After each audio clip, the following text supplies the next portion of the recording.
복된 소식 아름다운 소리 AM 1590kHz 시카고 기독교 방송입니다.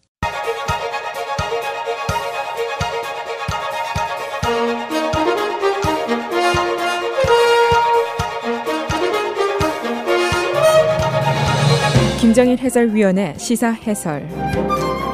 세상을 넓게 봅니다. 삶의 지평이 넓어집니다.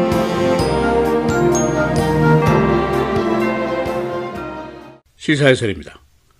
대법원 판사 브렛 캐버나우 지명자에 대한 성추행 피해자가 또 한 사람 어제 나타났습니다. 이 두 번째 피해자는 예일대학교 동창생인 53살 데보라 라미레즈라는 여인입니다. 이 스토리는 어제 늦게 뉴요커라는 잡지에서 보도를 해서 공개가 됐습니다. 그러니까 상원인준 청문회 표결을 앞두고 대법원 판사 지명자 앞에 두 개의 장애물이 나타난 셈입니다. 첫째는 워싱턴 포스트가 보도했던 닥터 크리스틴 블라지 포드의 성추행 고발 사건, 그리고 또 하나는 뉴요커가 어제 보도한 데보라 라미레즈의 성추행 사건, 두 개입니다. 모두가 30여 년 전에 일어난 일이고 한쪽에서는 고발을 하고 있고 한쪽에서는 전적으로 부인을 하고 있고, 그래서 이것을 어떻게 증명할 것인가, 이것이 쉬운 일이 아닙니다. 그러나 정작 문제가 되는 것은 정치적인 파급 영향입니다.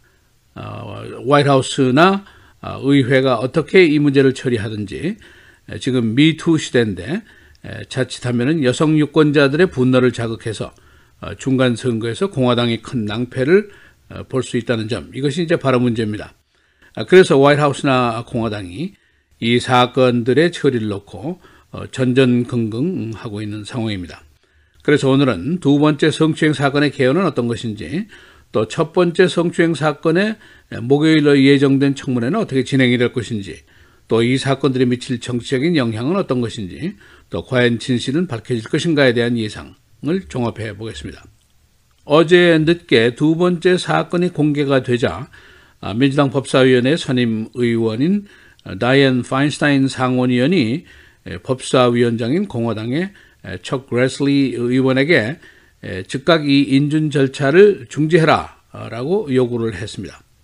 이미 상원의 표결 날짜는 한번 연기가 됐고, 또 바로 이번 주 목요일에 이제 피해자 청문회가 열리게 됩니다. 제2의 고발자에 대해서는 민주당이 FBI에게 신원조회 차원에서 조사를 해줄 것을 요구하고 있고, 화이트하우스에게는 FBI에게 공정한 조사를 지시해라 하고 요구를 하고 있습니다. 이 두 번째 피해자의 등장은 바로 뉴요커라는 이제 잡지가 보도를 해서 공개가 된 것입니다. 그 내용은 1980년대에 캐버나우 판사와 고발자인 라미레즈가 예일대학의 재학생이었습니다. 이 두 사람이 기숙사 파티에서 술을 마셨는데 캐버나우 판사가 술에 만취해서 바지를 벗고 성기를 노출하고 그녀의 얼굴에 다가와서 신체를 타치하게 했다, 이런 주장입니다.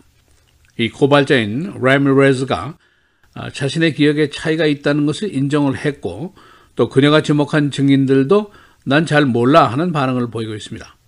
워낙 오래된 사항이고 또 굳은 일에 끼어들고 싶지 않은 심정은 누구에게나 있을 법한 일입니다.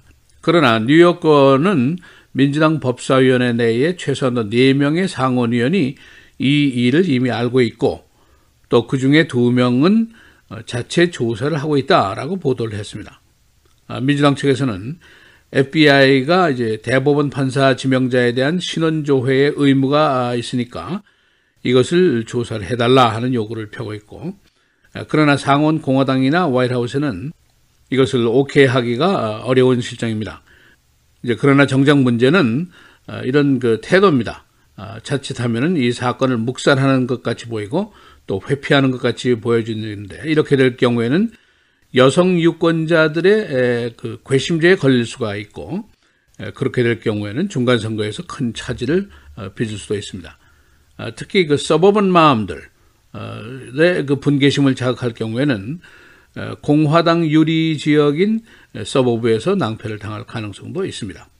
실제로 1991년도 애니타 힐스 교수의 성희롱 고발 사건 당시에 상원법사위원회의 의원들 전원이 남성이었고 전원이 백인이었습니다.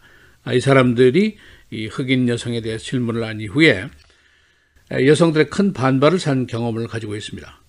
그렇다고 화이트하우스나 공화당 측에서 30여 년 전의 일이고 확실치도 않은 사건을 두고 지금 대법원 보수 구성 이 큰 목표를 쉽게 포기할 수도 없는 노릇입니다.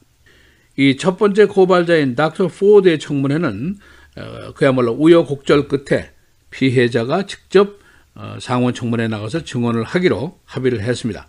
그 날짜가 바로 이번 주 목요일입니다. 법사위원회 측과 피해 고발자 측의 그 협상이 매우 심각하게 진행이 됐었습니다. 이 사안이 보수 대법원 구성 시도가 탈선될 수도 있는 사안이고 또 중간 선거에서 이기고 지고가 결판이 날 수도 있는 사안이기 때문입니다. 지금까지 합의된 사항은 바로 이번 주 목요일에 상원 법사위원회 청문회에 닥터 포드가 직접 나와서 조사를 받겠다. 그리고 이 청문회는 전 과정이 공개가 되어야 한다. 또 세 번째, 45분을 증언한다면 휴식을 취한다. 그리고 증언자에 대한 보안을 책임진다.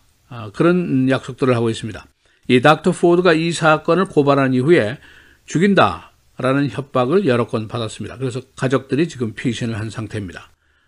그리고 또 다른 것은 그러나 청문회는 증인이 없이 진행된다. 이렇게 되어 있습니다.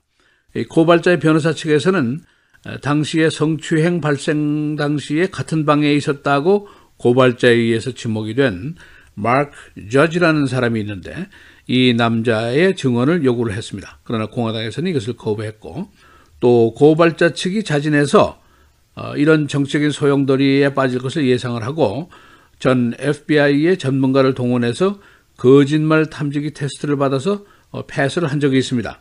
그래서 바로 이 FBI 조사관의 증언을 듣게 해달라 하고 요구를 했습니다만 이것도 역시 거부가 됐습니다.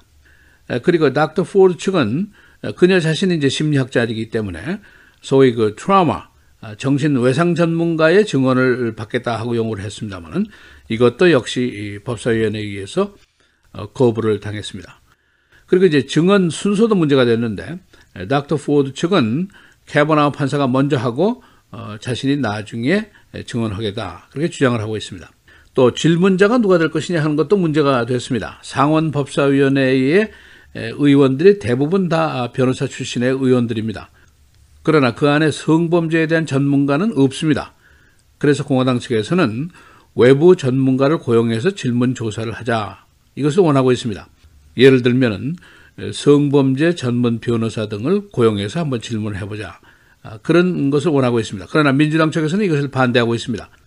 그 이유는 마치 고발자가 피의자가 되는 것 같은 인상을 줄 수도 있다라는 이유 때문입니다. 이 상원 법사위원회 소속 의원이 21명입니다. 그중에 공화당 11명은 모두 남성 의원들이고 여성 의원이 4명이 있는데 이 4명은 모두 민주당 소속 의원으로 되어 있습니다. 지난주에 트럼프 대통령이 그런 피해가 있었다면은 왜 당시에 고발을 안 하고 지금 와서 야단이냐 이런 내용의 트윗을 한 적이 있습니다. 그런데 이 트윗에 대해서 많은 여성들이 크게 분개를 하고 있습니다. 이런 트윗 때문에 공화당 내에서도 온건파 의원들인 예를 들어서 수전 콜린스 메인주 상원의원이라든가 리사 맥캐스키 알래스카 의원이라든가 또 트럼프 대통령과 아주 사이가 좋지 않은 제프 플레이크 의원 같은 사람은 인준 반대표를 던질 수 있다. 그런 예상도 나오고 있습니다. 바로 이번 목요일이 가장 중요한 날입니다. 시사해설 김정일입니다.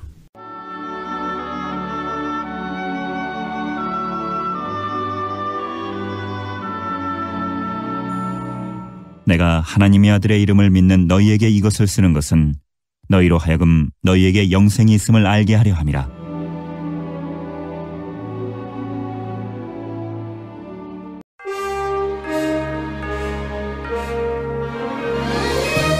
9월 24일 월요일 헤드라인 오늘의 주요 뉴스입니다.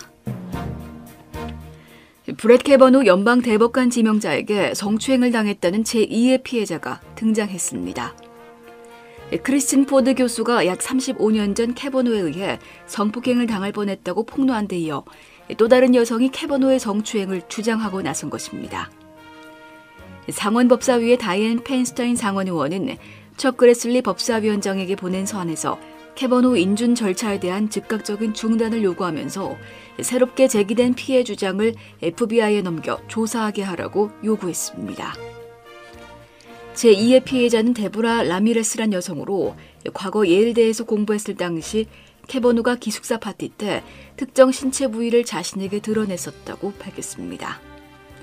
한편 크리스틴 포드 교수는 오는 27일 상원 공개 청문회에 직접 출석해 증언하기로 했습니다. 트럼프 행정부가 예고한 2천억 달러 규모의 대중국 추가 관세가 오늘 자정을 기해 발동됐습니다. 중국도 바로 맞관세로 보복에 나섰습니다. 정부는 지난 17일 2천억 달러 규모의 중국산 수입품 5,744개 제품에 대해 10% 추가 관세를 오늘부터 부과하고 내년 1월 1일부터는 관세율을 25%로 인상한다고 발표한 바 있습니다. 중국도 이에 맞서 600억 달러 규모의 미국산 제품 5,207개 품목에 5에서 10%의 관세를 오늘부터 부과하겠다고 선언했습니다. 트럼프 대통령은 중국이 보복하면 나머지 2,570억 달러 상당의 중국산 제품에도 추가 관세를 부과해 중국산 수입품 전체에 대한 추가 관세 발동을 위협한 상태입니다. 트럼프 행정부가 재정 지원이 필요한 이민자들을 거부할 수 있는 방안을 내놨습니다. 언론 등에 따르면 국토안보부는 지난 22일 의료보장, 식료품 지원, 주거 바우처 등 공공 지원이 필요한 경우 영주권 지급을 거부할 수 있는 규정을 제안했습니다. 연방법은 이미 영주권 지급 시 이민자가 공공 지원을 필요로 하지 않는다는 점을 증명하도록 요구하고 있지만 행정부는 새로운 규정을 통해 이 법의 적용을 구체화했습니다. 국토안보부는 이전에 일정 수준 이상의 공공 혜택을 받은 경우 영주권과 일시 체류 심사 시 중요한 부정적 요인으로 간주될 것이라고 설명했습니다. 제73차 유엔 총회 참석차 뉴욕을 방문 중인 문재인 대통령이 오늘 트럼프 대통령과 한미 정상회담을 갖고 교착 상태에 빠져 있는 미북 간 비핵화 협상의 돌파구 마련에 나섭니다. 문 대통령은 오늘 오후 뉴욕의 한 호텔에서 트럼프 대통령과 한미 정상회담을 갖고 평양 공동선언이라는 결과적 토대 위에서 북한의 비핵화 추가 이행 방안과 미국의 상응 조치 방안 등을 폭넓게 논의합니다. 문 대통령과 트럼프 대통령의 한미 정상회담은 이번이 6번째입니다. 한인 학생들이 많이 재학 중인 글렌브룩 사우스 하이스쿨에서 총격 협박이 발견돼 경찰이 수사에 나섰습니다. 이 학교 당국은 지난 주말 교내에서 9월 25일에 총격 사건이 있을 것이라는 협박 노트를 발견했습니다. 이에 따라 학교 당국과 경찰은 오늘부터 등교 학생들의 몸 수색을 하는 등 교내 보안을 크게 강화했습니다.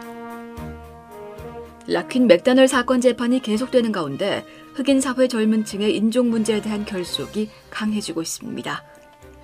일단의 흑인 사회 액티비스트들은 이번 재판의 결과가 가해 경찰의 무죄로 판결될 경우 전국적인 시위를 준비하고 있습니다. 최근 법원 앞 시위대는 그 규모가 줄어들고 있으나 일단 재판 결과가 나오면 대대적인 시위가 있을 것으로 예상됩니다. 시카고 베어스가 어제 아리조나 카디널스를 16대 14로 눌러 이겼습니다. 어제 후반까지 카디널스에게 리드를 당하던 베어스는 수비팀의 선전으로 역전승을 거뒀습니다. 베어스의 금년 시즌 전적은 3전 2승 1패를 기록하고 있습니다. 날씨입니다. 오늘은 오전에 맑은 날씨 보이다 오후 들어 차차 흐려지면서 일부 지역에는 밤사이 비 소식 있는 곳도 있겠습니다. 낮 최고 73도, 밤 최저 65도. 내일도 오후부터 비 또는 썬더스톰이 예상되며 낮 기온은 오늘보다 높겠습니다. 낮 최고 78도, 밤 최저 52도. 수요일은 맑은 가운데 가끔 구름 많겠고 기온이 크게 내려가면서 제법 쌀쌀하겠습니다. 낮 최고 65도, 밤 최저 49도. 목요일은 대체로 맑은 가운데 가끔 구름 많겠습니다. 낮 최고 70도, 밤 최저 52도입니다.